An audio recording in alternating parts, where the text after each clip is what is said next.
capítulo 5, versículos 22 até o 26. Mas o fruto do Espírito é amor, alegria, paz, longanimidade, benignidade, bondade, fidelidade, mansidão, domínio próprio. Contra estas coisas não há lei. E os que são de Cristo Jesus crucificaram a carne com as suas paixões e concupiscências. Se vivemos no Espírito, andemos também no Espírito. Não nos deixemos possuir de vanglória, provocando uns aos outros, tendo inveja um dos outros. Olha, irmãos, aquilo que fazemos, aquilo que nós falamos, aquilo que domina o nosso pensamento, as nossas ações, determinam de fato quem nós somos. Paulo mostra isso com muita clareza, né? Ele mostrou isso sobre as obras da carne. Quem está no comando da sua vida? É o Espírito? Ou é aquela natureza pecaminosa que ainda está dentro de nós? Aqueles que acham que precisam de Jesus somente para Jesus colocá-lo no caminho e dizer, olha, esse é o caminho da salvação, agora siga este caminho aí sozinho, são os legalistas, não é? Aqueles que entendem dessa forma, eles estão tirando Jesus do seu caminhar, da sua vida. Parece que essas pessoas ainda não entenderam que o Evangelho não é somente sobre salvação, mas é vivência também nessa salvação. E para isso nós dependemos da doce presença de Jesus através do Espírito Santo.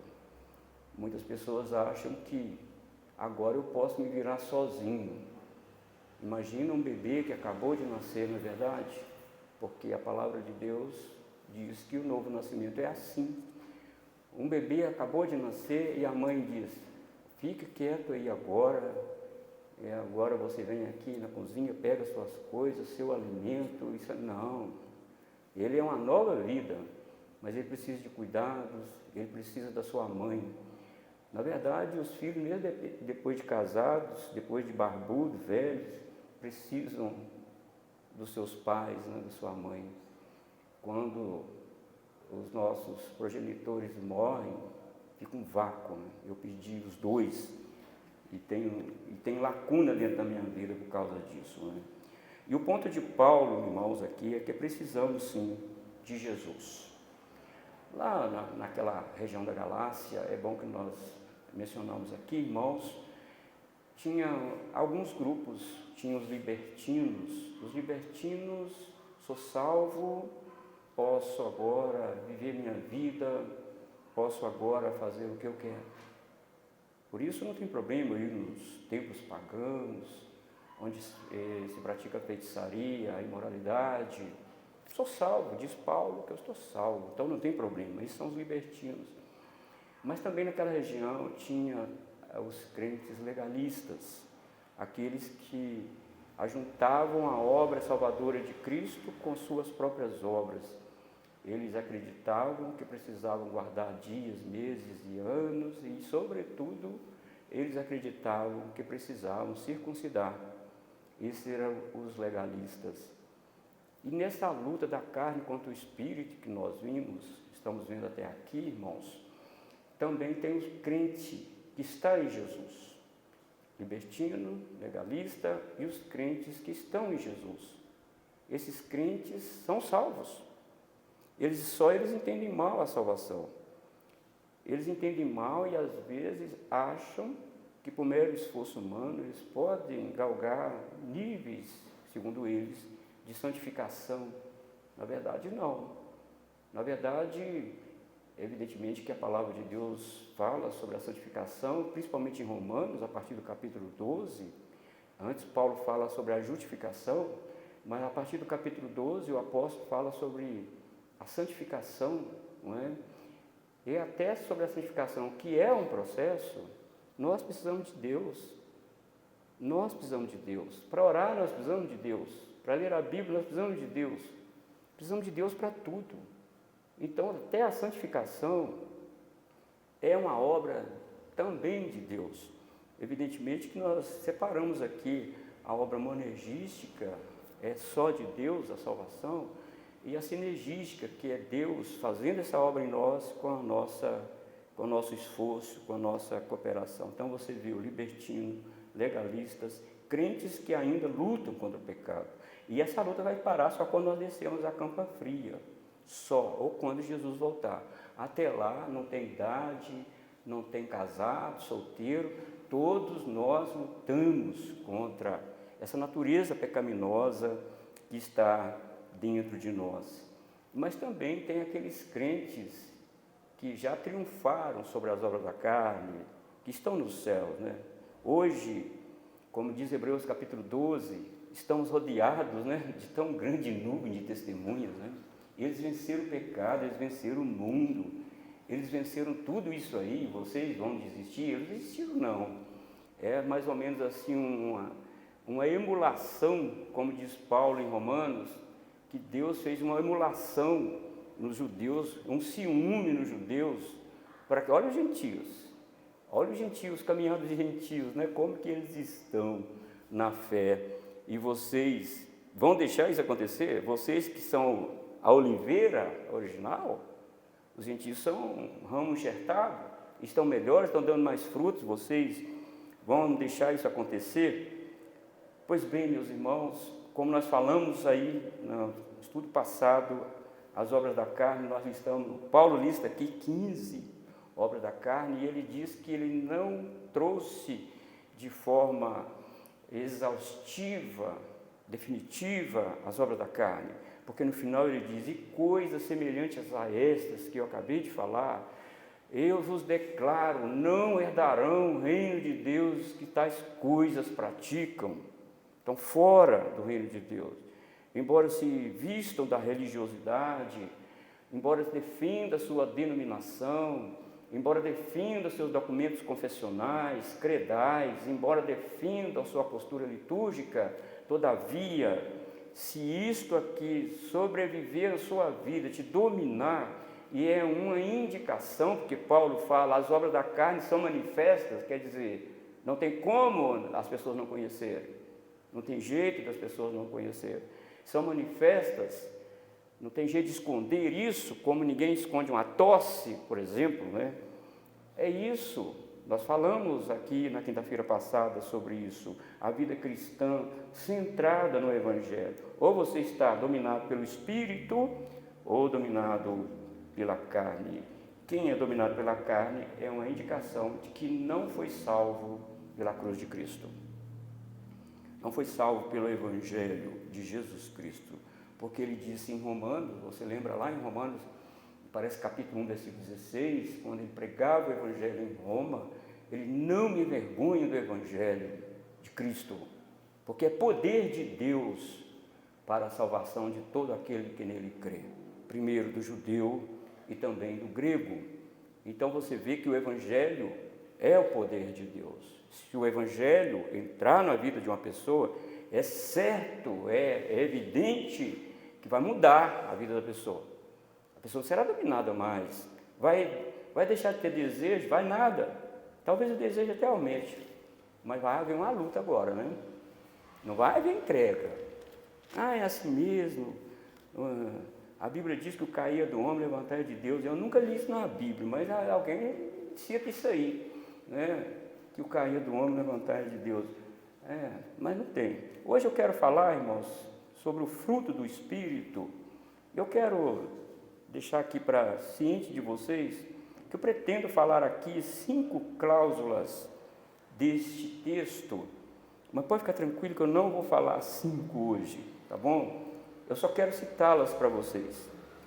Primeiro aqui nós temos as virtudes espirituais que fundamentam a nossa vida: amor, alegria e paz. De novo, as virtudes espirituais que fundamentam a nossa vida: amor, alegria e paz. As virtudes espirituais que tornam a nossa vida visível aos outros: longanimidade, benignidade e bondade. As virtudes espirituais que revelam quem somos. Lembra do que nós falamos até aqui? Fidelidade, mansidão e domínio próprio. E essas virtudes espirituais separam os que pertencem a Cristo dos que não pertencem, está no versículo 24. E essas virtudes espirituais revelam a natureza da fonte. Qual é a nossa fonte? Versículo 25. Se vivemos no Espírito, diz Paulo, andemos também no Espírito. Qual é a sua fonte? Carne ou Espírito? Se é Espírito, você foi revivificado pelo Espírito e por conseguinte você vai caminhar também no Espírito. Mas hoje eu quero falar, irmãos, brevemente aqui, somente essa primeira cláusula que eu citei aí, as virtudes espirituais que fundamentam nossa vida.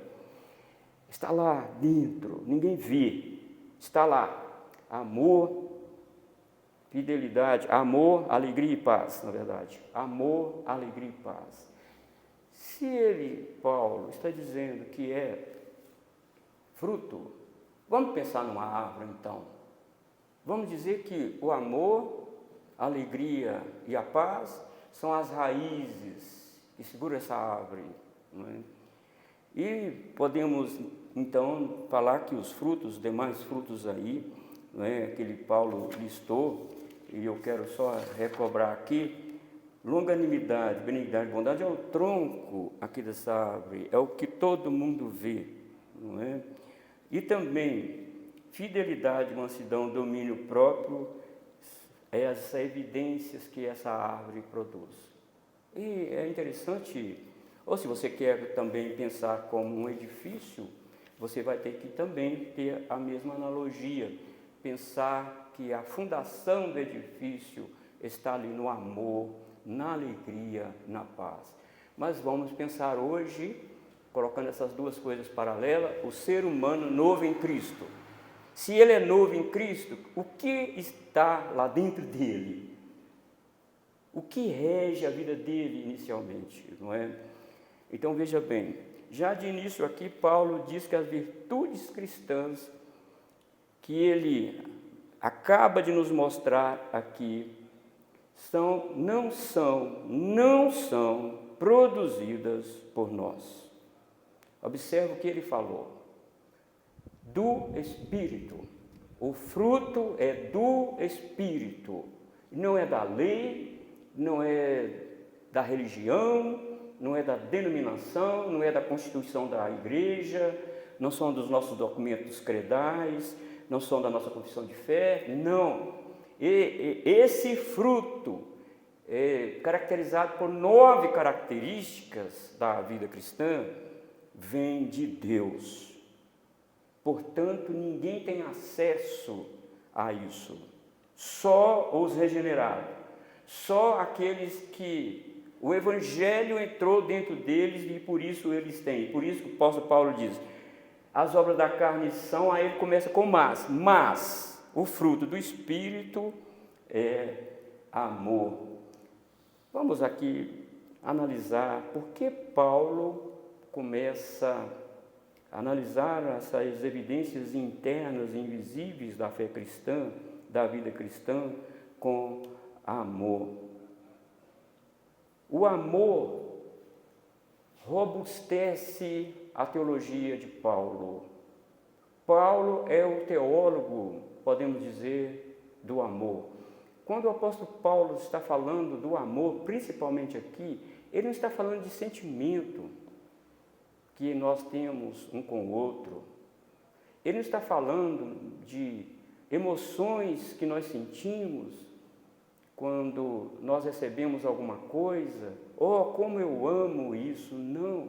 Essa virtude que o apóstolo Paulo está falando aqui é um amor que tem a mesma natureza do amor de Deus. É um amor muito especial. Não é um amor sentimental. É um amor sacrificial. Portanto, no capítulo 2, versículo 20, aí, volta aí de Gálatas mesmo, ele diz: logo, já não sou eu quem vive, mas Cristo vive em mim. E esse viver que agora tenho na carne, vivo pela fé no Filho de Deus, que me amou e a si mesmo entregou por mim. Então, veja onde Paulo vai. Eu estou vivendo agora, lutando contra o mal. Eu estou agora com a minha visão clara, cristalina, límpida do Evangelho.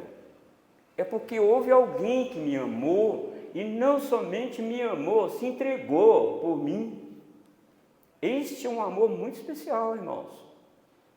Muito especial.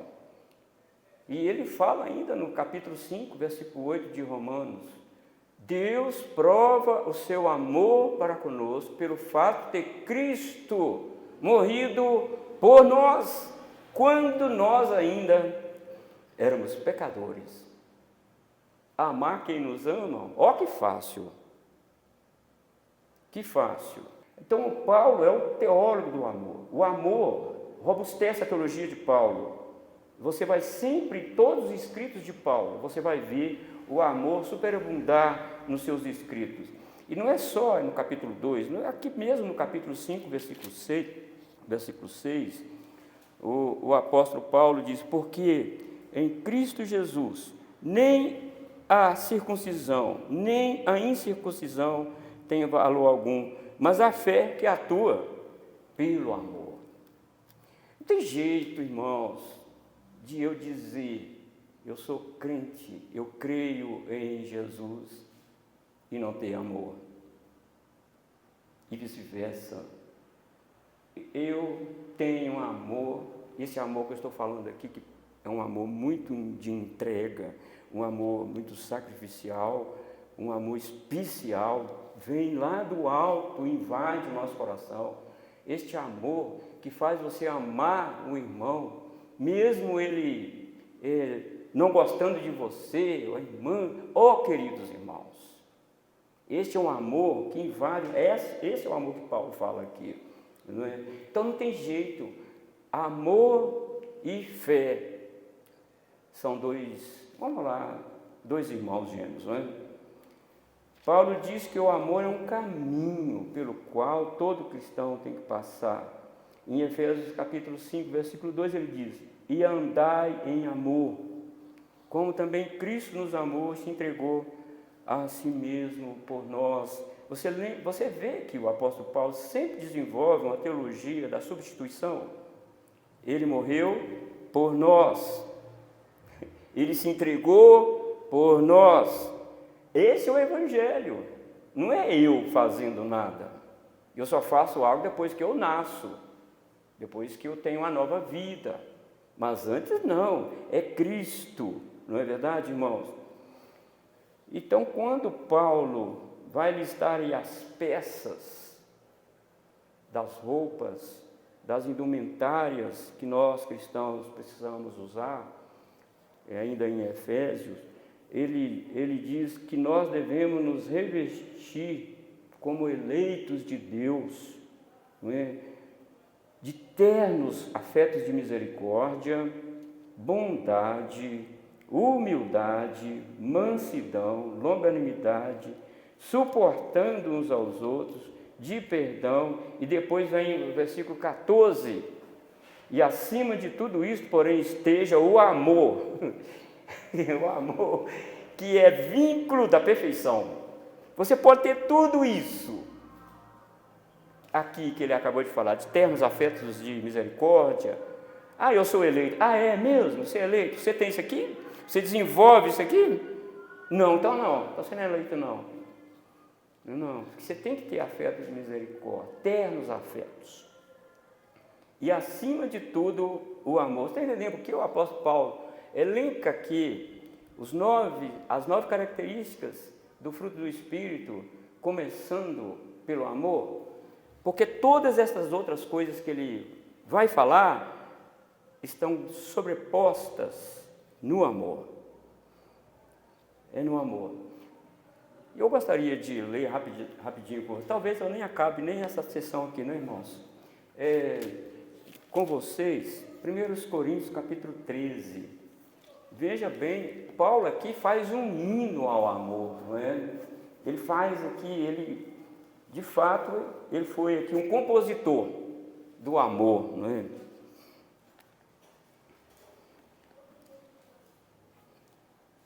Versículo 13, capítulo 13, na verdade, a partir do versículo 1. Ainda que eu fale as línguas dos homens e dos anjos, se não tiver amor, serei como bronze que sou, como símbolo que retine. Ainda que eu tenha o dom de profetizar e conheça todos os mistérios e toda a ciência, ainda que eu tenha tamanha fé a ponto de transportar montes, se não tiver amor, nada serei.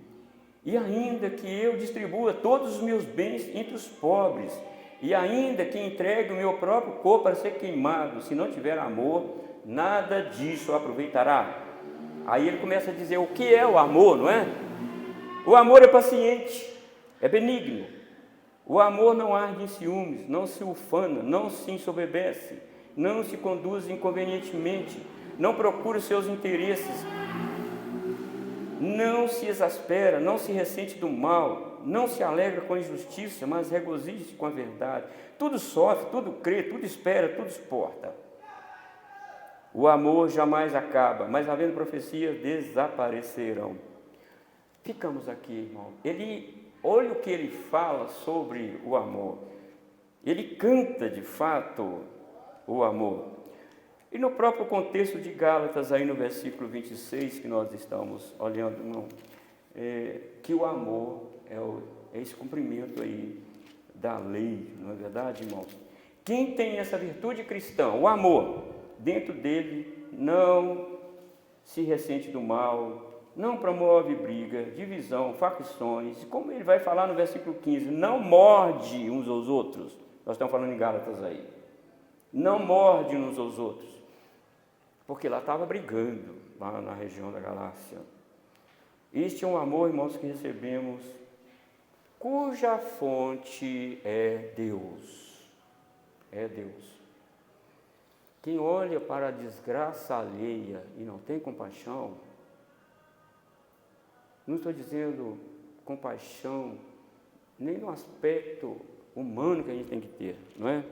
Porque tem pessoas que não são crentes e tem isso desenvolvido dentro deles, né? A compaixão. Eu estou falando aqui, por isso que Paulo vai falar da bondade e da benignidade. Não são, de fato, as mesmas coisas. Então, quando nós olhamos alguém sofrendo, irmãos, quando nós olhamos alguém em grande dificuldade, e nós não nos condoemos com ela, com essa pessoa, e nós também não temos empatia com isso, por isso que o apóstolo Paulo vai falar, tem que chorar com os que choram, alegrar com os que se alegram.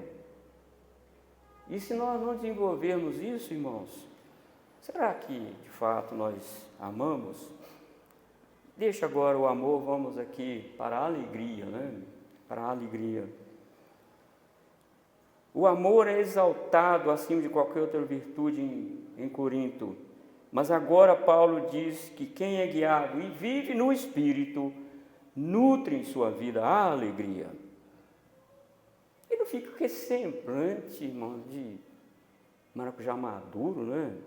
Rabugento. Querido, quem não sofre dor nessa vida, né? E eu vou até repetir, se você ainda não sofreu, pode preparar. Você vai sofrer.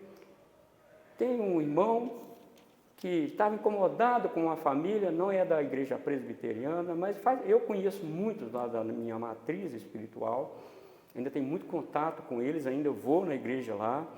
Então esse irmão estava falando comigo,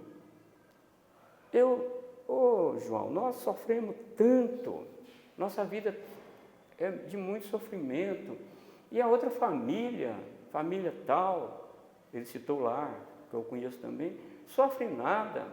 Eles nunca souberam o que é desemprego, eles nunca souberam o que é ficar no hospital, internado. Eu falei, olha, pode acreditar, que se eles forem de Deus, eles vão passar por todos esses reveses aí. Agora, se eles não forem de Deus, esse é o quinhão deles. É o quinhão, é o que eles têm agora. Comemora mesmo, solte foguete, porque não tem jeito não, irmãos. Então, qual é o contexto aqui que Paulo está falando da alegria, não é? Paulo foi muito atacado na região da Galácia, muito atacado. Em Corinto nem se fala, muito atacado. Em Tessalônica, esse homem foi escorraçado lá em Tessalônica, saiu fugido à noite de lá para não morrer. O que causou essa alegria em Paulo, não é? Por isso, se Corinto é a epístola do amor, que Paulo fala, Filipenses é a epístola da alegria. Né? Paulo fala muito da alegria, por isso ele diz, alegrai-vos sempre no Senhor. Outra vez digo, alegrai-vos, alegrem. Não estou falando para vocês que alguém foi diagnosticado com câncer destruidor, que tem poucos meses de vida, e chega perto, como é que foi lá o diagnóstico, como é que está? E ele vem dando pulo de alegria, falando, graças a Deus fui diagnosticado com câncer. Não é isso que Paulo está falando. É claro que vai ter um abatimento na vida, o sentimento, a preocupação, mas o apóstolo Paulo está dizendo que quem tem alegria do Espírito dentro dele, mesmo que isso venha, mesmo que esses problemas nos sobreassalte, vai haver lá um estado, não uma condição, um estado espiritual de alegria dentro dele. Pedro, escrevendo para a comunidade sofredora, tinha crente naquela região lá do Ponto e tudo, da dispersão, que estavam sofrendo perdas de patrimônio, estavam apanhando no rosto, estavam sendo torturados. E o apóstolo Pedro, ao escrever para eles, diz, olha, nós temos uma herança incorruptível, inacessível que não murcha, que não acaba, no céu. Vocês estão perdendo isso aqui, mas vocês têm uma herança incorruptível, guardada no céu para vós. Por isso, vocês precisam ter essa alegria indizível, ele fala isso, não é? A alegria indizível, que você não consegue expressar isso com movimento facial, nem na expressão facial e nem com a boca, é uma alegria indizível. Essa alegria que Paulo está falando aqui, irmão, não é uma alegria porque foi tudo bem conosco neste mês, as contas fecharam direitinho, porque hoje está difícil, né? As contas fecharem. Não é por causa disso, não é porque eu entrei na faculdade, meu filho entrou na faculdade, coisas desse gênero. Não, a alegria que o apóstolo Paulo fala aqui, mesmo no lado externo, então tudo conturbado, tem um vulcão quase nos consumindo, há um estado de alegria dentro de nós. Uma alegria que vai irradiar o meu rosto. Eu fico preocupado seriamente, né, às vezes, ver alguns irmãos vindo para a igreja. Meu Deus, que tristeza vir para a igreja, né, arrastando o pé. Não estou dizendo que você tem que vir para cá dando pulo de alegria, igual um maluco aí. Mas, gente, nós estamos indo para a igreja, né? Nós estamos indo encontrar com o Senhor está aqui através do seu Espírito, e Ele que vai nos guiando, trazendo essa calma dentro de nós. Como o apóstolo Paulo sofreu muito lá em Corinto, ele escreveu na segunda epístola, capítulo 6, versículo 10, entristecidos, mas sempre alegres. Tem momentos de tristeza. E eu passei momentos de tristeza com vocês, igreja de Corinto, mas sempre alegres. E o Salmo 119, irmãos, que é considerado o salmo de exaltação da palavra de Deus, vemos também a alegria pular ali. A alegria. No verso 16, o salmista diz que tem prazer nos decretos de Deus. ou seja, na palavra de Deus. E no verso 24, com efeito, os teus testemunhos são meu prazer, a minha alegria. E nos versos 35, 47 e 70, o prazer do salmista está nos mandamentos do Senhor. Quão, irmão, distorcido é o coração de muitos atualmente, não é? Porque temos visto muitos crentes analfabetos da Escritura, né? Não tem prazer nem de ler um versículo, né, da palavra de Deus e meditar nela. Tem jeito de ter alegria fora da palavra de Deus? Não. Tem não? Não tem, irmãos. Tem não. Se alguém relaxado com a palavra de Deus, ele não tem alegria. Se ele não tem alegria, ele tem o fruto do Espírito? Tem não. Se ele não tem o fruto do Espírito, está onde? Nas obras da carne. E quem está nas obras da carne está fora de quê? Do reino de Deus. É sério, não é? É muito sério isso. Muito sério. Por que eu devo, irmãos, manter a alegria no meu coração sempre? É porque Romanos capítulo 8, versículo 28 diz que tudo coopera para o bem daqueles que amam a Deus e dos que são chamados pelo seu decreto. Tudo coopera. Se você começar, esse é o versículo 28, né? Agora, se você começar a ler o versículo 35 em diante, tribulação, angústia, espada, e vai por aí. Ora, tudo coopera. Se o crente mantiver isso na sua mente, irmão, que tudo coopera para o meu bem, a doença, o câncer, contextualizando aqui na igreja de Guanabara, meningite e tal, irmãos, se tudo coopera para o bem, o nosso bem, fiquemos alegres então. Fiquemos alegres então. Eu não consigo, irmãos, enxergar atrás da montanha, não. Deus enxerga, Deus sabe. Eu não consigo, irmãos, ver atrás da curva da estrada da vida, mas Deus vê. Deus vê. Tem coisas que nós não vamos entender nada agora, irmãos, mas quando a gente passar, eu tenho falado com a irmã, vocês vão ver, vocês vão sair dessa situação mais robustecido na fé, mais admirado com Jesus e mais perto de Jesus também. Porque Ele nos assiste nesses momentos agora, não é verdade, irmãos? Então agora nós temos paz, amor, alegria. Eu estou terminando aqui, irmãos. Paz. Quem tem amor tem alegria. E quem tem amor e tem alegria também tem paz. Uma coisa depende da outra.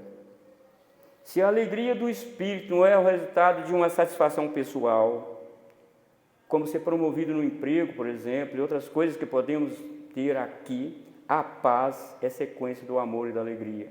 A paz fecha as 3 virtudes internas que nós temos, que o salvo em Cristo tem. Então, vamos de novo voltar ao Salmo 119, que também fala da paz, não é?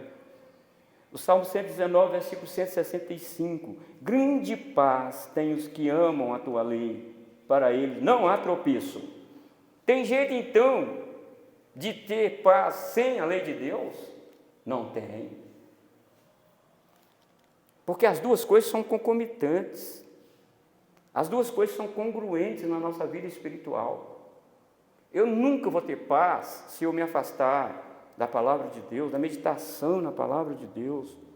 A paz brota daqui, não é? Ela, na verdade, isso aqui sustenta o que eu tenho. Na verdade, se eu tenho paz, eu vou voltar aqui para a palavra de Deus. Eu quero ir ao culto, eu quero ouvir a palavra de Deus. Eu não vou lá ouvir o pastor João, eu vou lá ouvir a palavra de Deus.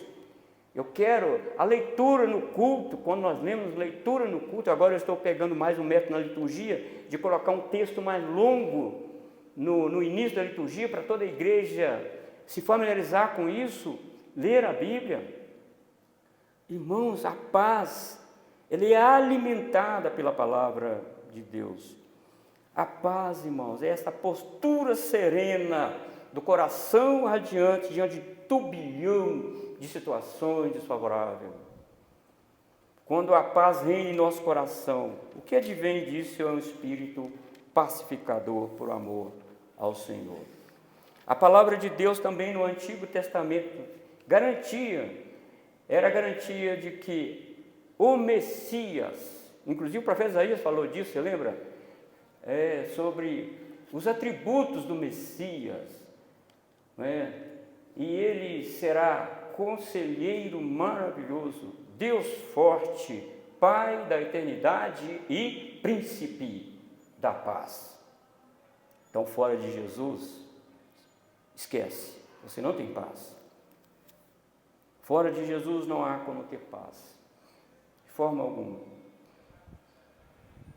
Engraçado que as mulheres com certeza deram um brado de alegria quando o profeta Isaías falou que o nome do Messias que ele estava esperando é Príncipe da Paz. Então eu acredito que essas mulheres que perdiam muitos maridos aí para a guerra, muitos ficavam lá desvalidas, porque naquela época não tinham um amparo, que hoje as mulheres, e não é só as mulheres, têm. Irmãos, não vai haver guerra. Príncipe da Paz não tem guerra, esquece espada, não vai ter ferreiro aí fazendo espada, porque o nome dele é Príncipe da Paz, não vai guerrear com ninguém. Que bom que eu vou ter o meu marido aqui perto de mim, vivo, não é? Que bom, irmãos, que alegria. As promessas de Deus para o seu povo no Antigo Testamento dava a eles a certeza de uma vida melhor. Isso trazia paz para o coração deles, mesmo quando o inimigo de Israel estivesse à espreita dele. Davi tem uma qualidade que os outros reis não tiveram. Mesmo ele muito treinado na guerra, se você olhar reis, você vai ver que 30 homens para ele era pouco. Ele matava mesmo. Ele era um homem muito treinado na guerra. Ele sabia manusear a espada quando o oponente dava por conta que estava todo retalhado. Ele tinha uma habilidade incrível para lidar com a espada e uma habilidade muito grande de sair dos golpes da espada. Ele era um guerreiro nato. Não é à toa que ele é o tipo de Cristo que abate seus inimigos. Mas mesmo assim, irmão, quando ele ia para a guerra, ele treinava os seus soldados e tudo, ele ia na frente, evidentemente, mas ele falava com o profeta. Pergunta ao Senhor se nós vamos ter vitória nessa guerra agora. Pergunta ao Senhor. Ele não confiava, irmãos, no treinamento dele, no soldado dele. E quando o profeta falou assim, Deus falou comigo, vai, porque você voltará em paz. Imagina o exército todo dele saindo e dizendo, sabe quem vai nos dar a vitória? Não é o nosso treinamento. Por isso que o salmista diz, muitos confiam em carros e cavalos, mas nós confiamos no nome do Senhor. É diferente, irmãos. Quando você sabe que Jesus Cristo já garantiu a vitória para você, quando você sabe que Isaías 53 garante para nós que as feridas que nos traz a paz estavam sobre ele, quando nós adoecemos, irmãos, gravemente ou não, você deve manter paz no seu coração, porque há uma promessa do Senhor de curar esse corpo doente, e não somente curar o corpo doente, mas de levantar o corpo que a doença matou, a morte, trazer novamente curado. Como que vai cumprir Salmo 103? Bendiga minha alma ao Senhor, e não te esqueça de nenhum dos teus benefícios, pois é Ele que perdoa todas as nossas iniquidades e sara todas as nossas enfermidades. Claro, naquele grande dia do Senhor que nós estamos pregando aqui, quando Ele aparecer no céu e dizer, subam todos aqui, pronto. Podemos manter paz, irmão, neste mundo de guerra, neste mundo turbulento. Os crentes têm essas 3 virtudes, irmãos, que fundamentam a fé. A alegria, amor, alegria e paz. Paz é aquela serenidade que Cristo manifestou no jardim do Getsêmani, quando os algozes foram prendê-lo. É aquela serenidade de Cristo, que Cristo manifestou quando Judas o aproximou dele e deu um beijo de traição. Fica no lugar de Jesus naquele momento ali. Ele vindo sorridente, e você sabendo que ele é um traíra, um traidor, e ele beija Jesus, e Jesus serenamente aceita. Paz. Por isso que o apóstolo Paulo fala que essa paz não está aqui lá de fora. Não tem nada a ver com as situações favoráveis aqui. A paz que nós temos, ela vem do Espírito, é produzida pelo Espírito, né? Agora imagina Jesus amarrado diante de Pilatos, e Pilatos todo pomposo, dirigindo-se impropério contra Jesus, ainda afrontando Jesus, e Jesus sereno, tranquilo. E depois Pilatos manda surrar Jesus, e Jesus sereno, tranquilo. Imagina Jesus todo surrado, com o corpo todo cortado, ensanguentado, ele pega a cruz em paz e segue pela via dolorosa, e a multidão acompanhando, dirigindo palavras de blasfemas contra ele, e ele não abriu a sua boca. Como ovelha muda, foi levado ao matador, quieto, sereno. Irmão, vamos olhar para a vida de Jesus, né? Vamos aprender de Jesus, e Ele que produz isso dentro de nós. Imagine também, irmãos, quando chegou lá no Calvário, lá no topo do monte, os soldados jogam Jesus ali, não colocou Jesus com carinho ali, porque fazia parte para o crucificado morrer mais fácil, surrar ele o máximo. Jogou ele ali na cruz, deita aí, e joga ele com força, e prega aquele negócio ali, ele sereno, em paz. E levanta, e você acha que eles tiveram cuidado de colocar a cruz devagar? Deixaram cair, de maldade. E Jesus não abriu a sua boca em paz. E por que às vezes nós, irmãos, que temos a palavra de Deus, que temos tudo isso, e às vezes ficamos com essa agitação, né? O que vai acontecer comigo? O que vai acontecer com a minha família? Não, vamos ficar calmos, vamos manter a paz dentro de nós, vamos fazer que essas virtudes floresçam. No próximo estudo nós vamos continuar, e nós vamos ver aqui as virtudes espirituais que tornam nossa vida visível aos outros.